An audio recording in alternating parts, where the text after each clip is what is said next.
Welcome, ladies and gentlemen, to another episode of Frankly Speaking. I'm your host, of course, Frank Zaberick, and the great words of that great game show host, Steve Harvey. We got another good one for you today, folks. And today, and also I get a chance on Frankly Speaking. Frankly Speaking is actually, although it appears to be, if you follow this, kind of religiously or faithfully, you know that my show is either politics or Christianity. And today we're kind of, my show is actually potpourri, where I should have the flexibility. I give myself the flexibility to go, past those two things to do a show that I want to, do. And today we have, one of the things I'm blessed to have, I have a friend, Jennifer Drawn. Jennifer, how you doing? Good. And we happen to be Facebook friends. And I know for the past year or so on her Facebook page, she had an experience in which she fell in love and married an individual who was terminally ill. That marriage, unfortunately, lasted like about 2 weeks or so, yes, and stuff like that. And it's almost like it happened yesterday, that she's still talking about and grieving about the experiences of that. The whole thing. So I do have structured questions here, and that's especially since this is a very sensitive topic here. I thought I'd give Jennifer the opportunity to kind of give her testimony in her own words, and then after that, I'll start asking, my individual questions. Okay. Okay, go ahead. Sounds wonderful. Thank you, Frank, for this opportunity. Yes, back in 2021, the end of 2021, I began a relationship with a man. His name was Eddie Drawn, and we had been Facebook friends actually for just under 2 years prior to this, but we began a relationship back in 2021. We had met through a group called Good Humored Single Catholics. It's a Facebook group for Catholic singles. And he lived in Portsmouth, New Hampshire, and I live here and also New Hampshire, about an hour away. Okay. And we just started communicating through Facebook Messenger, and just were friends. And then back at the end of September 2021, he was diagnosed with stage 4 prostate cancer. And I decided as a friend to go and just cheer him up. So I drove to Portsmouth, and through that friendly time together, a relationship ensued. And he did go through radiation. But by the time January of 2022 came, the doctors looked and said there wasn't anything else that they could do. And so he went into hospice care. In the meantime, our relationship had blossomed, and we wanted to get married. So we, being both faithful Catholics, we talked to my parish priest, and after some concern and considerations, he wanted us to do a 6-month preparatory period and taking some time to really discern marriage. But unfortunately, we did not have that time. So he got permission from the Diocese of Manchester to fast track our marriage. And so we were married on March 3rd of 2022, and Eddie passed away on March 17th, 2 weeks later. But and that's just a sad story in of itself, but the beautifulness and the awesomeness of our story actually comes into play with God at the center. He and he had his saints bring us together.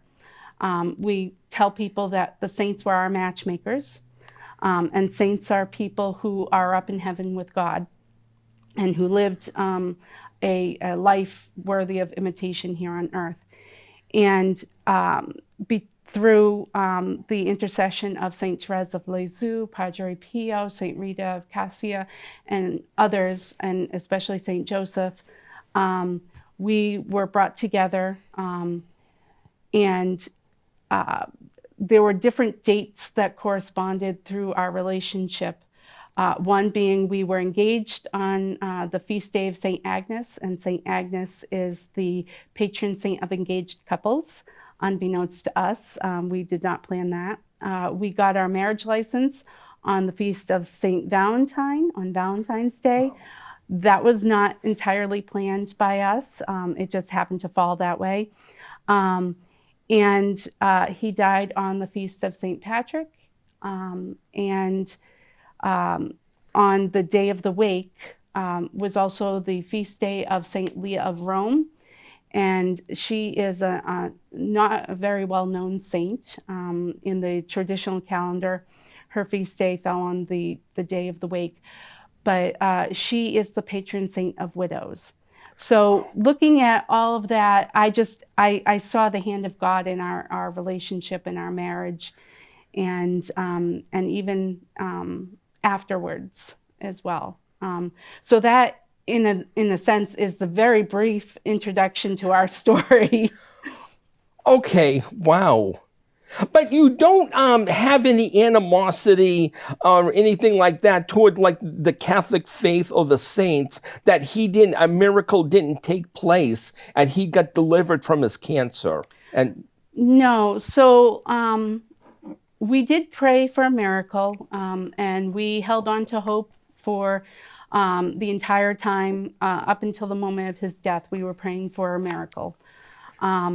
But my faith tells me that God answers prayers even in the ways we don't expect. And so I had this feeling as we were going through our relationship and then marriage, and then subsequently his death. But just prior to that, I had a feeling that the answer to our question and to our prayer for a miracle was going to be no. So I needed to prepare myself and Eddie for the reality that he would die. And so I look to that and say, God had a plan, and I may not have understood the plan at that time, and maybe I still don't, but I see the beauty in just our relationship and how everything happened, and the after effects, one being that I get to speak with you today about our relationship and just spread God's message of love through that. wow. And like right now, you're going through, like even a year afterwards, you still, you told me like off camera that you're going to like a grief support counseling support group type thing. And in addition to that, you're talking with a Catholic counselor. Or I hope to, yes. Oh, you haven't yet. Okay. Yeah. So in their things, how would you define closure as far as, I mean, you're still going to remember Eddie, obviously, every time it's his birthday, every time it's the day of his passing and stuff like that. Also, if you turn on your TV and you might see a special for David Blaine or Chris Angel. I think you forgot to mention that Eddie was a street performer. Yes, so let me address that first. I'm sorry. So Eddie was a magician Okay. by trade. That was his passion. He loved to do that. So he performed on the streets of Portsmouth as a street entertainer, as a magician and mentalist. So yes, every time I see a magic personality or watching Fool Us on TV with Penn and Teller, it brings back some heartache and, wishing for Eddie to be here so we could watch it together. But I look at that as a positive, experience, and I can see, yes, there's a little bit of sadness there, but yet, I can move forward. With regards to closure, I think just moving forward is the best way to have this closure. I have started. I've gone to a grief group for widow and widowers, and I also was a part of a grief group and still attend one that was part of the hospice. So I've gone to both, and they both have their they both focus on how to deal with grief in different ways. And so that helps me with the closure. And closure just means moving on in my life, and not essentially closing the door on Eddie and that chapter of my life, but knowing that I have to move forward and write a new chapter in my life. Okay. And at no time did you ever sometimes in people in groups like that, they have awful trouble sleeping, for sleeping regularly or getting enough sleep.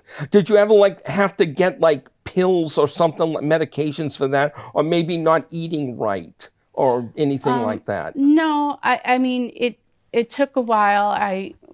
In the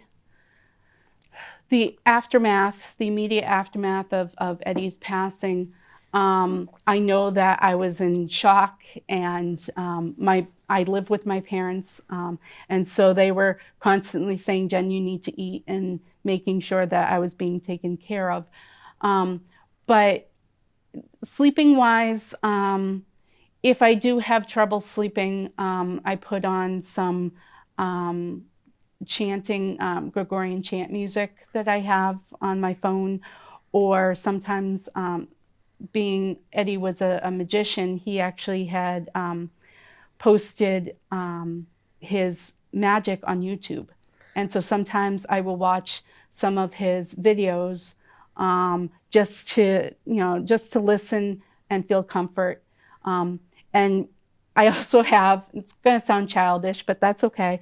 I also have a little stuffed dog that Eddie gave me back on our first dating anniversary for our first month. And it's just a little stuffed dog that he had put his aftershave on, and he had said, that for the times that you miss me, here's this dog has my smell on it, and because he loved dogs and he loved animals. So it was kind of a cute little gift, but that brought me comfort during those first few months as well. Okay. And getting back to his street performing gig or passion, he loved Harry Houdini, Yes. and he nicknamed himself Edini. Yes. As a thing for as that. a homage to Harry Houdini. Eddie grew up, and in his preteen and early teen years, he found a passion for magic, and found a love for Harry Houdini. And so he started to read up on Harry Houdini and how he did his magic and escapism. And then he started to practice some of his coin and card tricks that he performed. And so that's where his love of magic came in. And yes, he named himself Edini as a homage to Harry Houdini. And he just loved doing magic and performing. He actually told me what actually started him in magic was a coin trick that his brother David had purchased or had gotten.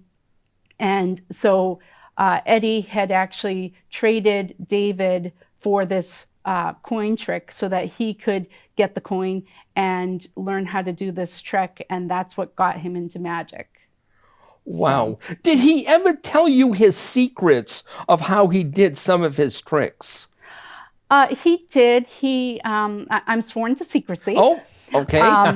But unfortunately, because our relationship and our time was so short, I really don't remember Oh. much.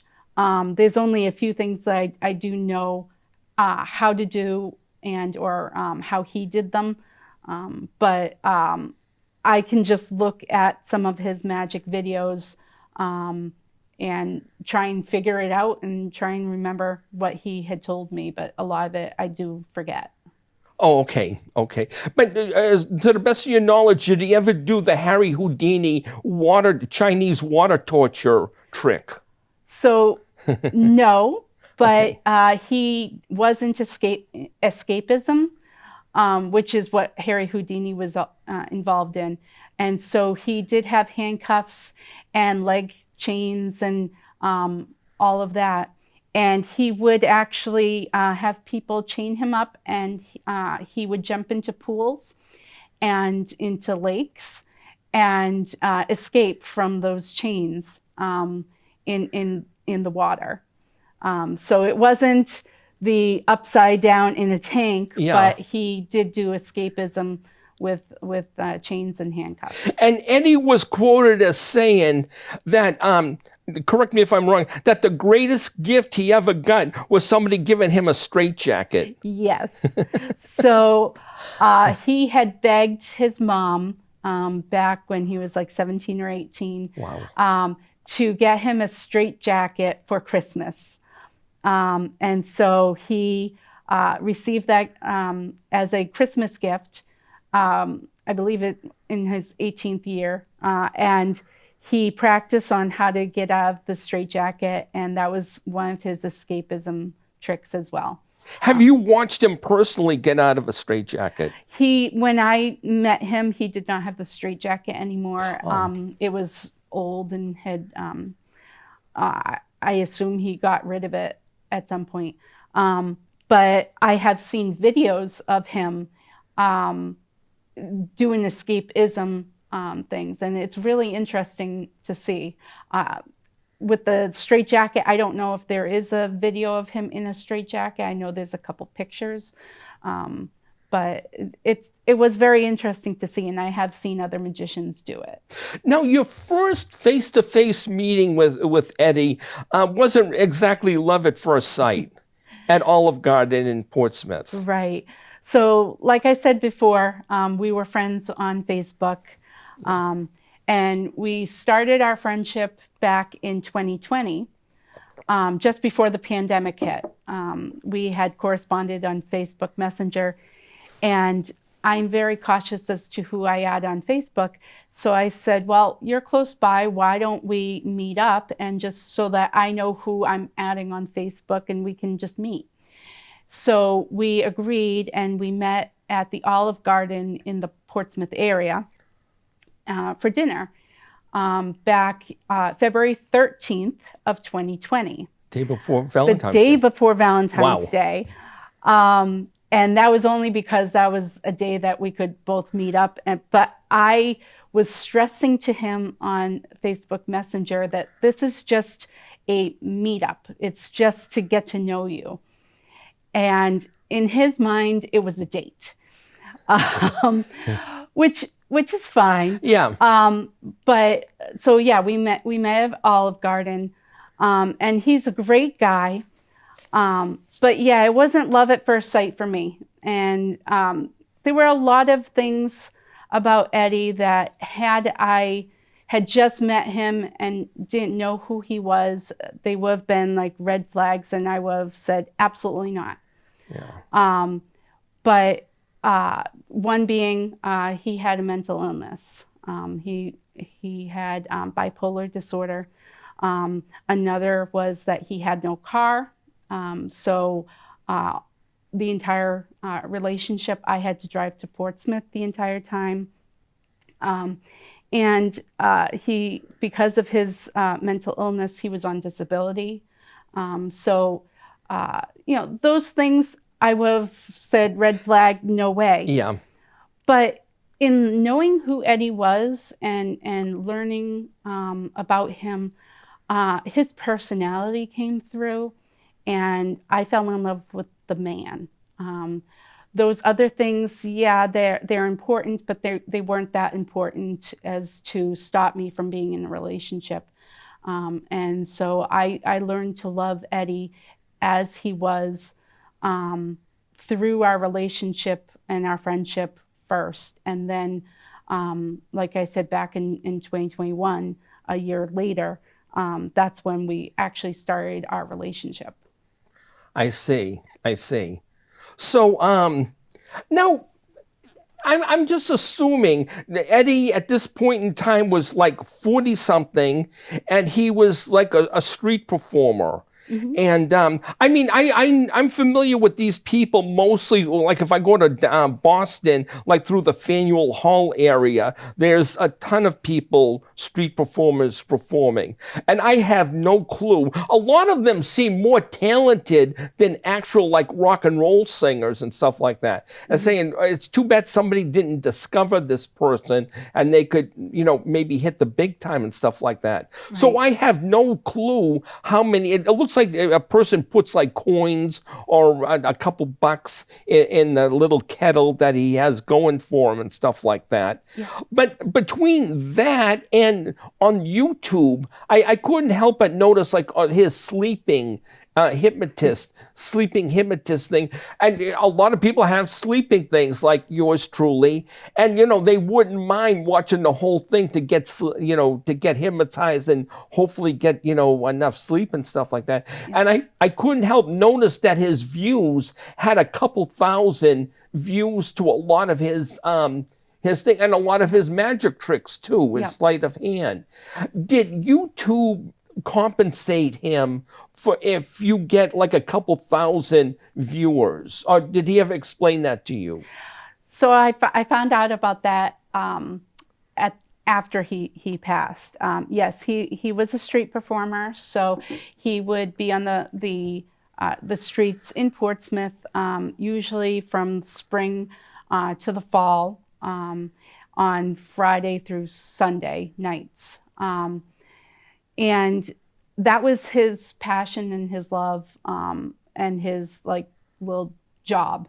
But that's, again, he was on disability, so that's what he actually lived on. His YouTube channel, he has a lot of magic videos on there, and as you mentioned, his hypnotism. He was he took classes and became a registered hypnotist, and it was more for the act of just hypnotizing to help people. So his hypnotism videos are to help you sleep, or to quit smoking, quit smoking, or to have a positive attitude. Yeah. So those videos are up online as well. And after he passed away, I found out that he did have them monetized. And so YouTube, after I don't know how many hits you get on YouTube in a certain amount of period, you get some monetary compensation for them. So he did have that set up, and but unfortunately his bank account is now closed. So I started to demonetize some of those videos because I have no idea what's going on or how to go about getting that money or anything like that. So that's one thing that in the future I'll be contacting YouTube and finding out, how do I go about that? Does it even make sense to continue to have them monetized? But yeah, for him, magic and his hypnotism videos, all of that was his passion and his love. That's what he loved to do. So it wasn't really about the money for him. Yeah. Well, I know on it's maybe apples to oranges, but I'll mention it anyway. Like on Shark Tank, that show Shark Tank, they have some people that are in businesses, have a, like starting up a business, and sometimes they say, for example, I've been here for 3 years doing this service or product for like 3 or 4 years, and I haven't made a profit yet. And then Mr. Wonderful, Kevin O'Leary, will say something. I have a theory about that. That if you have a business for 3 years and you're not making a profit, that's not really a business. That's really a hobby.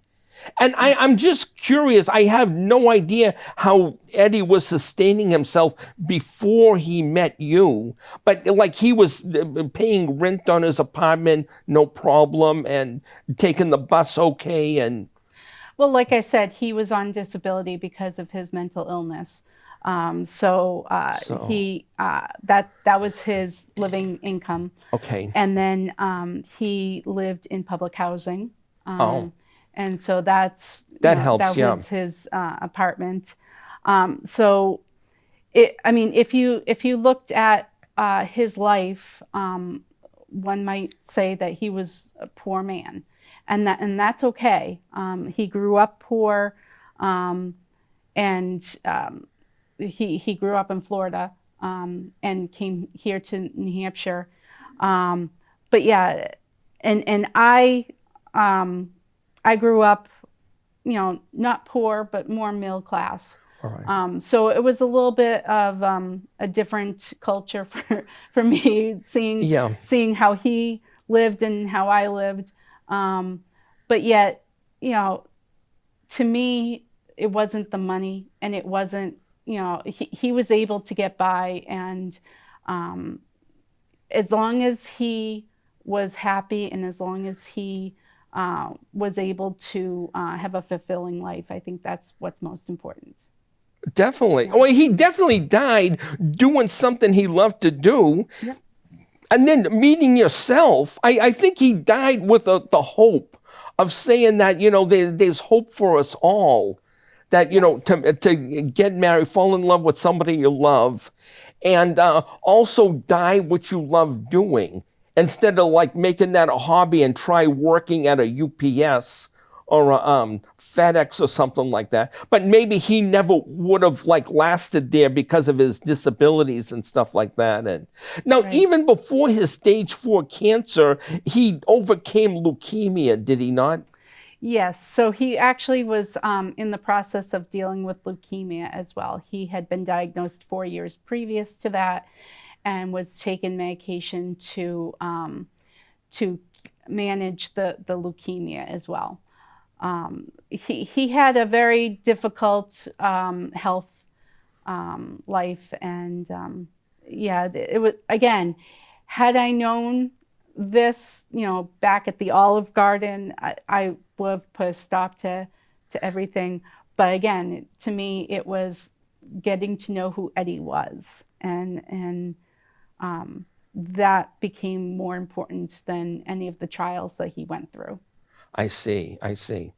But well, one of my questions here, after you like agreed to get married and everything like that, then Eddie moved to your place, you and your parents' place and I was just saying your parents had to be angels to take him in like that. Yes. So I love my parents. They're wonderful people. And I grew up knowing that family takes care of family. Back when I was young, my dad's mom moved in with us. She was elderly, and we had her come live with us and to stay with us for 16 years. Wow.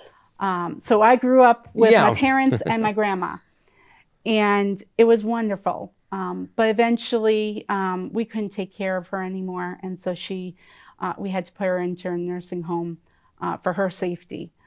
And seeing how my parents took care of my grandma, I saw that you know, as I said, family takes care of family. When you love somebody, you take care of them. And when I told my parents that I loved Eddie and that we wanted to get married, um, my dad told me, he said, "This is going to sound very selfish on my part, but I want you and he to live here." He goes, "Because I don't want to worry about you taking care of a very sick man and living in a different town. I want to be able to take care of you because you're my daughter." So, you know, they embraced Eddie almost immediately when he met them about a week after we started dating. It was Thanksgiving. He came over for Thanksgiving. So they'd already met him. And so they knew who he was, and they fell in love with him too. And so when we said we wanted to get married, because I work in Hudson as a elementary school paraprofessional, I said I can't travel back and forth from Hudson to Portsmouth every day. So we were going to try and find some place closer to my job. And my parents just said, "Nope, come live here where we live." And so we had him actually move in prior to us getting married because he physically couldn't live alone anymore. He had fallen a couple times, and because he lived by himself, it was becoming harder for people to take care of him and to help him. So we had him move in at the end of February, and about a week and a half, 2 weeks later, then we were married, and then 2 weeks after that, he passed. But he passed away knowing that he was loved, that I loved him, my parents loved him. He passed away with his greatest joy, which was he wanted to get married. That was his lifelong dream, was to be a family man. And he passed away holding my hand. When he had told me that he did not want to die alone. That was his biggest fear. And so I had that morning sat in the bed next to him, and I was holding his hand. And I had posted on his Facebook account, letting his family and friends know that he wasn't doing well. And so people had been posting different comments and stories about how he touched their lives. So I was scrolling through Facebook trying to find some of those to talk to him and tell him about. And when he passed, he actually squeezed my hand 4 times. And I dropped my phone and put my hand on his chest. And that's when I felt the last heartbeat and saw the last 2 breaths that he took. And that was very devastating because it felt like my life had just ended as well. But I know that that was his way of saying goodbye, and that he loved me, and that he was grateful that I was right there so that he wasn't dying alone, that he was surrounded by me, my family. And going back to the saints, I truly believe that the saints were there surrounding him and helping him as he died and moved on to eternal life. Wow. How, just out of morbid curiosity, the people you work with or associate with socially, and you said you have a sister that lives in New Jersey. Yes. How did your friends and people that you socialize with take it when you told them that you were about to be married to a terminally ill gentleman? Yeah. Well, everybody was supportive. They all wanted me to be happy, and knowing that I just don't jump into relationships, and that this wasn't something that I would normally do. They knew that there had to have been something special there, and something that they knew that it had to be God. I do have a sister, and she lives in New Jersey.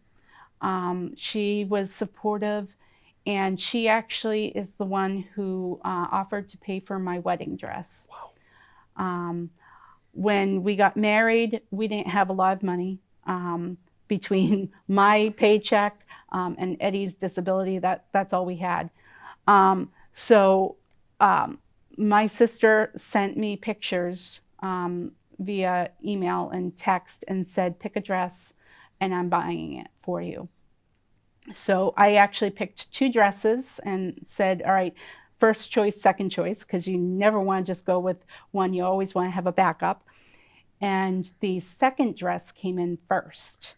And when it came in, I put it on and it fit perfectly and it looked just like something that I would wear. So I said, this is the dress, and my first choice ended up just being canceled. But yeah, she paid for my dress, and some of my great friends in life, they had been praying for me and for Eddie throughout this ordeal. They actually got together and created a little Facebook Messenger group that they nicknamed Jen's Village. And they said, how can we help Jen in this time? Because she's having a tough time dealing with Eddie being sick, and they want to get married. So they decided to raise money for me and for Eddie.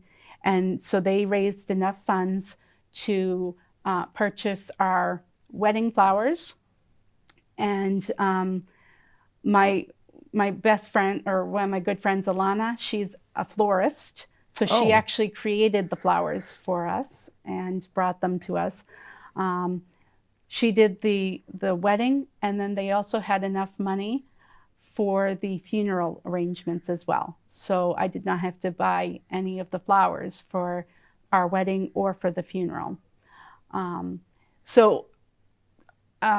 friends and family have all been supportive, and they've all helped in different ways. And Eddie's family has embraced me from the very moment and said, you're our daughter. And so when Eddie passed away, that was what everyone told me is, yes, our son died, but you're our daughter, and so you're not getting away that easily. You're part of our family now.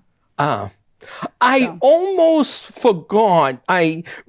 Just prior to the taping of this show, me and my director were talking about another issue when I totally spaced out to coordinate. I did give my director some images of you and Eddie.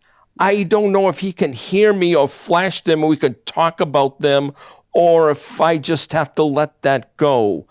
I'm not sure, but my bad. But there is images. Hopefully, we can see some of them before the show ends. But we still have quite a bit of time left. One thing I definitely want to bring up, though, I brought a book with me. This was from a former guest I had. She was a hooker. I met her at Soul Fest in New Hampshire, the Christian Music Festival. And her name is Jasmine Grace Marino. And now she has a ministry to help deliver girls who get caught up in that lifestyle. The only reason I bring this up in this show, I was going to say that your testimony here between like you and Eddie on marrying someone who's terminally ill and going through the whole experience like that might be good to document, to chronicle in a book. Yes. Okay. Throughout this entire thing, when Eddie and I decided to get married, because our relationship was so quick, a lot of our family and friends didn't know, about each of us. So we actually wrote letters to family and friends to announce our engagement. And then I eventually wrote a letter to tell them that Eddie had passed. And in doing that, a lot of people were telling me that our relationship sounded like a Lifetime movie, and that it needed to be written down. Lifetime channel, yeah. Right.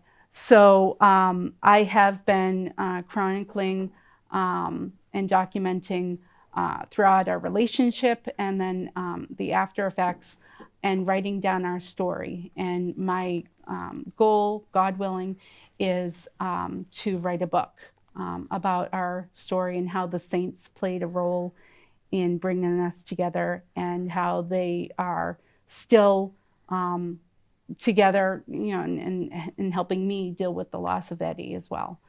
So my goal eventually is to write a book, but again, God willing, and if that's what comes of this, and if I can help others going through this grief as well.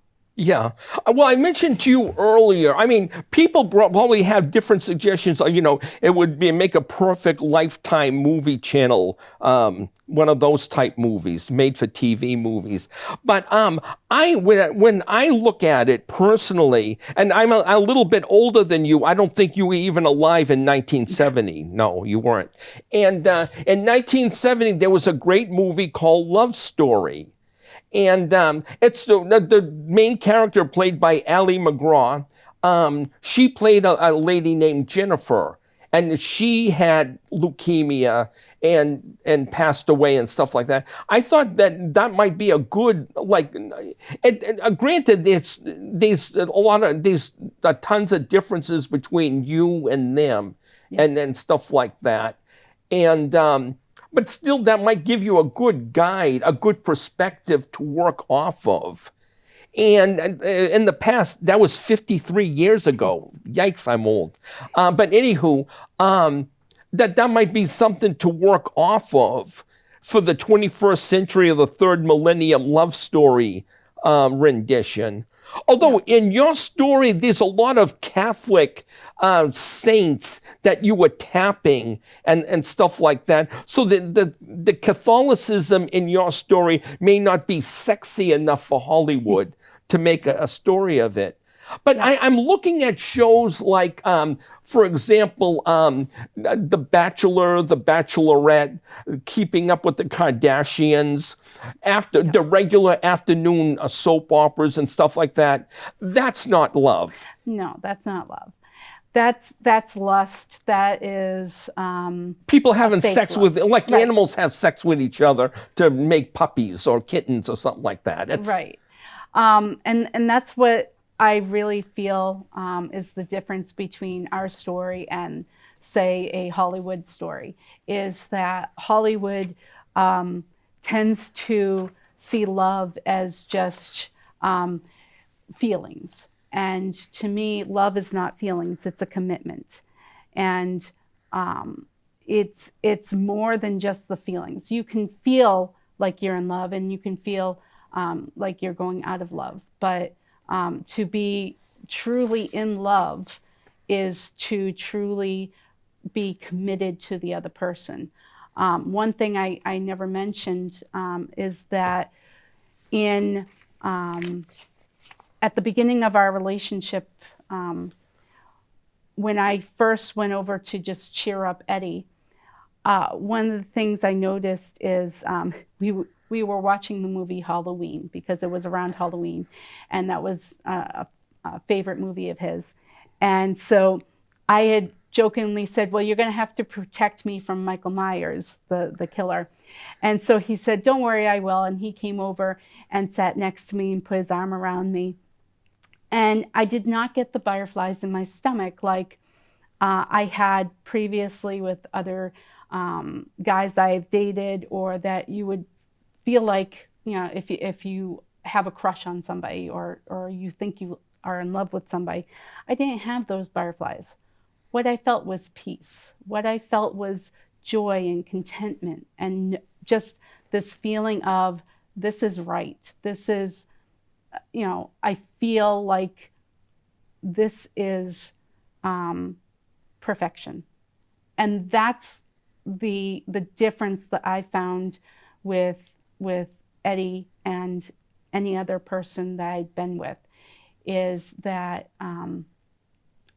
this feeling of just peace just came over me, and I knew that I wanted to commit my life to him. I wanted to be there for him and to love him and have him know that I was there for him, and that I wouldn't leave. In fact, while he was going through all the treatments, he was concerned that I would leave, because being in a relationship with a terminally ill person is very hard. Yeah. And so he was concerned that I would leave him, and if it became too hard. And I told him, I'm not leaving. That to me, being in a relationship and being in love means commitment. And so I was saying, if I would look at you and say, I want to marry you, my thought would be, well, if this happened, right after we got married, it would be in sickness and in health. So what would be the difference if we're dating? To me, there would be no difference. I'm dating and trying to be in a relationship with you because I want to get to know you better, and I want to learn how to love you. And sickness shouldn't play a part in that. So I told him that I wasn't going anywhere, and that I would be in this relationship through sickness and in health. And to me, it wasn't that I was committing to marrying him just then. It was saying that the sickness is not what's going to turn me away from him. I see. Another thing that I think this would be good, like chronicled in a book or maybe a movie, even like a made-for-TV movie. I mean, you see a lot of like these shows where they talk about marriage, like Bachelor, Bachelorette, which is a total farce as far as I'm concerned, where they say, in your marriage vows, do you take this person for better, for worse, in sickness and health, till death do you part? They don't really mean those words. I mean, yeah. As soon as somebody gets cancer or leukemia, the other part, the healthy party's gone. I mean, Right. More times than not. Right, This because is something, for them, love is more of a feeling, and if something gets hard, we can just leave. That's where divorce comes in. That's where this whole idea of, the broken family. It's because if something gets hard, we can just leave. And I've grown up knowing that if something gets hard, that's when you need to just double down and be there for that person, and find the strength to continue. Amen. So, one thing I probably I didn't mention before, that your parents, they're angels, no doubt about it. They definitely raised you right. Well, thank you. Because, like, in addition to this whole experience, you had mentioned you're a para teacher, educator in the town of Hudson, Yes. but you also focus in on special needs and autistic children. Yes. And I'm saying most teachers couldn't handle something like that. I couldn't handle something like that. I would probably have to take sleeping pills. I couldn't eat. I said I'd probably have to work at UPS or the Postal Service because I'd have to leave teaching. A certain individual, and you're that certain individual, you're wired differently than most people, I think. Yeah, you're right. I'm a para-educator. I work with kids with autism in elementary school, and I love it. I've been doing that for 14 years, Wow. something like that. It's a tough job. It's not for everybody, but it's my passion. I love doing it. And you're right. Knowing what it takes to do that job, and then having to leave that job to take care of Eddie, but knowing how to use my skills, I was able to use those and deal with Eddie, or deal with all of the stress and the pressures that I had to deal with in this last year. It takes a lot out of you, but it also is very rewarding as well. Wow. That's one thing I was going to mention on the book deal. Well, I think the reason this lady that my past guest went to Amazon.com was because they gave her a deal on the price and stuff like that, and they promote the book for her and stuff like that. So if you went to a publisher like Simon and Schuster, I don't know what publishers are out there, they may charge you like 50, 60 grand up front. And plus, you'd have to promote the book yourself. Right. Whereas Amazon, but you had mentioned off camera that there might be some Catholic publishers that might be interested or might listen to what you have as a manuscript. Well, I know there's Catholic publishers. There's one here in Manchester. But right now, my focus is writing down our story while it's still fresh in my head, and making sure that I tell our story well.